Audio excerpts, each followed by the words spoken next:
Perfect కొలతలతో బూందీ లడ్డు తయారు చేసుకునే విధానం.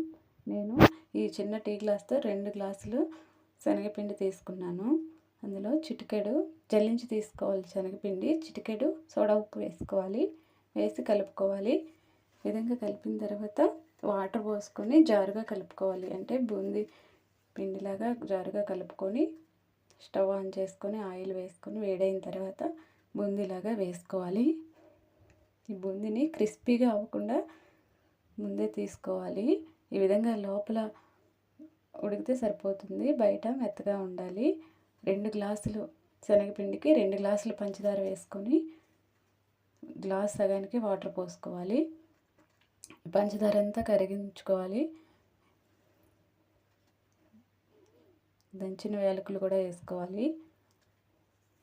తర్వాత పచ్చకర్పూరం కూడా వేసుకోవాలి. ఉంటే వేసుకోవచ్చు, లేకపోతే లేదు. ఈ విధంగా కరుగుతుంది. ఆ తర్వాత తీగపాకం రావాల్సిన అవసరం లేదు, చేత్తో పట్టుకుంటే ఇలా వస్తుంది. ఈ టైంలో మనం బూందీ వేసుకోవాలి. స్టవ్ ఆపేసుకొని ఈ బూందీ వేసుకోవాలి. ఆ తర్వాత కొంచెం నెయ్యి కూడా వేసుకోవాలి. కొంచెం గోరువెచ్చగా ఉన్నప్పుడు ఈ విధంగా ఉండల్లాగా చుట్టుకోవాలి. చేయి కాలుతుంది అనుకున్నప్పుడు వాటర్తో తడి చేసుకుంటూ ఈ విధంగా లడ్డూలు చుట్టుకుంటే బూందీ లడ్డు రెడీ అవుతుంది.